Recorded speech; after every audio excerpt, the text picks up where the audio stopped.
Pakistan is navigating complex and multifaceted security challenges marked by a dangerous combination of international and external threats. Our eastern neighbor, having suffered a humiliating setback during the four-day conflict in May last year, has increasingly resorted to covert tactics and use of proxies. Pakistan stands proud as a peacemaker in the community of nations. Pakistan में दहशतगर्दी में बैरूनी हाथ मुलविस है। पाकिस्तान बैरूनी सरपरस्ती में होने वाली दहशतगर्दी का सामना कर रहा है। भारत ने शिकस्त के बाद प्रॉक्सीज का इस्तेमाल शुरू कर दिया। अफवाज पाकिस्तान दहशतगर्दी के मुकम्मल खात्मे के लिए पुरअज़्म है।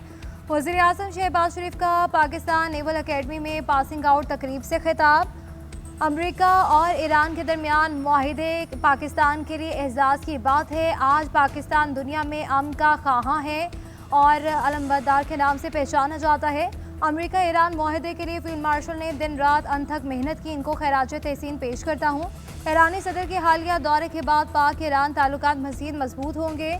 वज़ीर आज़म ने पास होने वाले कैडेट्स को मुबारकबाद पेश की। Chief of naval staff admiral Naveed Ashraf ने वज़ीर आज़म का इस्तकबाल किया। वज़ीर आज़म को गार्ड ऑफ ऑनर भी पेश किया गया।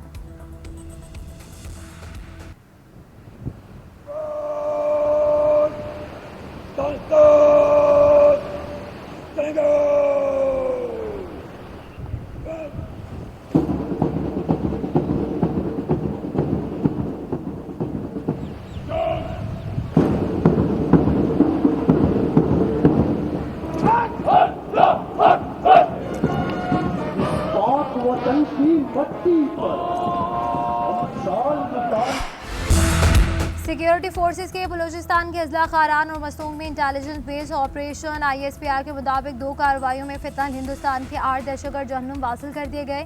खारान में कार्रवाई के दौरान फितनल हिंदुस्तान के 3 दहशतगर्द हलाक जबकि मुतादिद जख्मी हो गए। मसूंग में एक खुदकुश बमबार समेत 5 दहशतगर्दों को जहन्नुम वासिल किया गया। दहशतगर्दों के कब्जे से असलहा, गोला बारूद, दस्ती साख्ता बम और मोटरसाइकिलें बरामद। दहशतगर्दों के खिलाफ ऑपरेशन 25 और 26 जून को किए गए मुमकिन दहशतगर्दों के खात्मे के लिए इलाके में सैनिटाइजेशन ऑपरेशन जारी है। वज़ीर आला बलूचिस्तान का कामयाब ऑपरेशन पर सिक्योरिटी फोर्सेस को खराज तहसीन।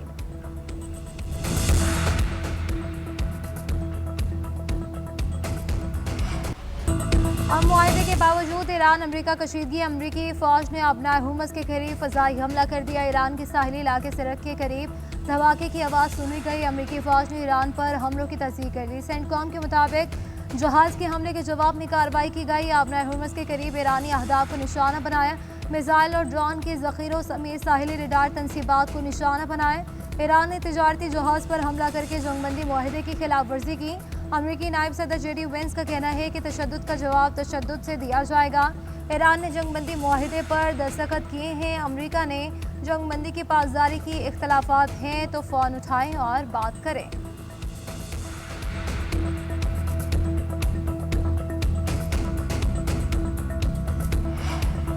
अमेरिका ने हमला करके मुफाहमती यादाश्त की खिलाफ वर्जी की। ईरान की साहिली जनूबी साहिली पट्टी पर अमरीकी हमलों की शदीद मज़म्मत। ईरानी वजारत ख़ारिजा के मुताबिक अमरीका ने ईरानी साहिल पर निगरानी करने वाली तनसीबात को निशाना बनाया।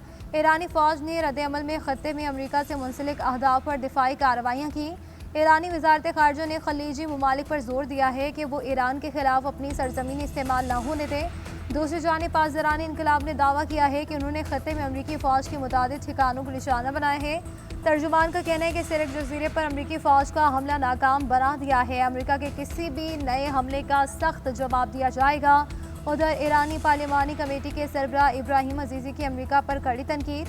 कहा कि ईरान ने अमरीकी हमला जंगबंदी की खिलाफ वर्जी है। अमरीकी इकदाम पसपाई और पशेमानी का बाइस बनेगा। इल्ज़ाम तराशी का तरीका अब काम नहीं करेगा। अपना हुमस में बहरी जहाज़ों पर ईरानी ड्रोन हमला जंगबंदी मुआहदे की अहमकाना खिलाफ वर्जी है। अमरीकी सदर डोनाल्ड ट्रंप ने सोशल मीडिया पर लिखा कि ईरान ने अपना हुमस से गुजरने वाले जहाज़ों पर 4 ड्रोन फायर किए। एक ड्रोन इंतहाई कीमती माल बरदार जहाज़ के बालाई डेक से टकराया। ड्रोन हमले से जहाज़ को नुकसान पहुंचा लेकिन जहाज़ सफ़र जारी रखने में कामयाब रहा। ईरान के बाकी 3 ड्रोन अमरीका ने मार गिराए। वज़ीर-ए-आज़म शहबाज शरीफ शहीद ईरानी रहबर आला खामनाई की तदफीन की रसूमात में शिरकत के लिए तेहरान जाएंगे। सिफारती ज़राए के मुताबिक ईरान के साथ साथ वज़ीर-ए-आज़म तुर्की का भी दौरा करेंगे।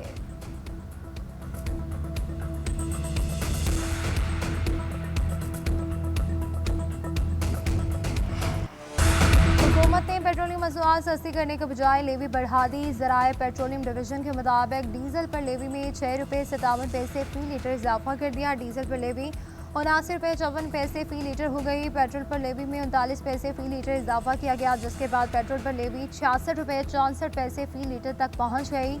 दूसरी जानिब आलमी मार्केट में तेल की कीमतों में मज़ीद कमी। WTI $3 कम होकर $63.6 फी बैरल पर आ गया।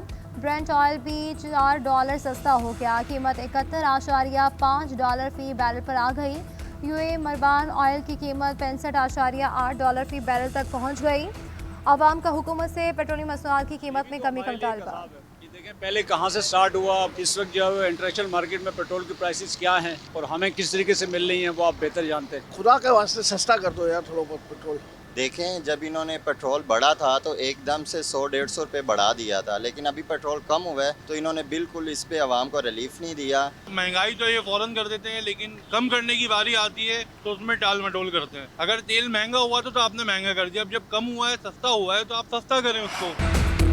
हुकूमत किसी एक शोबे को तरजीह नहीं दे रही। हुकूमत बैनुल-अक़वामी जिम्मेदारियों के अंदर रहते हुए अवाम को रिलीफ देने के लिए पुरआज़्म है। वज़ीर पेट्रोलियम अली परवेज़ मलिक का कहना है कि वज़ीर-ए-आज़म शहबाज शरीफ ने अब तक डीज़ल 200 रुपये और पेट्रोल 155 रुपये फ़ी लीटर सस्ता किया है। पेट्रोल और डीज़ल की कीमतों में बड़ी कमी का क्रेडिट वज़ीर-ए-आज़म शहबाज शरीफ को जाता है।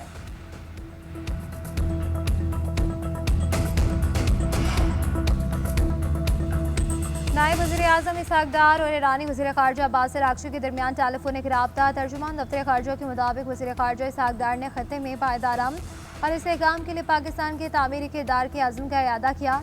ईरानी वज़ीर ख़ारजा अब्बास अराग़ची ने अमन अमल में पाकिस्तान की मुसलसल हिमायत को सराहा। अब्बास अराग़ची ने ईरानी अमले और माहीगीरों की वापसी में किरदार पर पाकिस्तान का शुक्रिया भी अदा किया। दोनों रहनुमाओं ने मुस्तक़बिल में भी करीबी राब्ते रखने पर इत्तफ़ाक़ किया।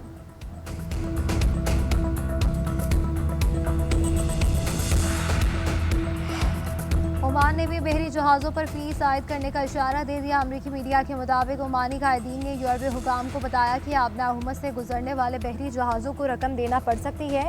आबना हुमस को अब जंग से पहले के हालात तक नहीं ले जाया जा सकता। ओमानी हुकाम ने कहा कि वो बैनुल-अक़वामी समुद्री कवानीन की हमेशा पाबंदी करेंगे, लेकिन आबना हुमस को आलूदगी से पाक रखने और जहाज़ों को राहदारी में मदद देने की खदमात के लिए कुछ फ़ीस ली जा सकती है।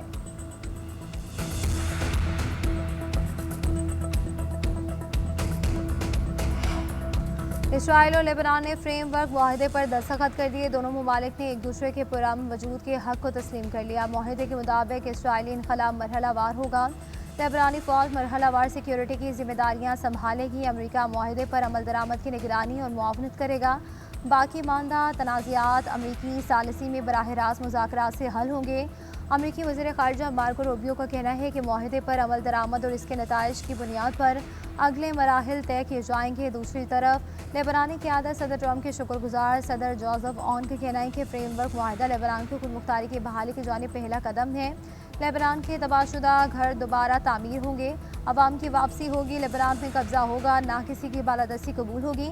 लेबनानी वज़ीर आज़म का कहना है कि मुआहदे के तहत रियासती रिट कायम करना हुकूमत की जिम्मेदारी है।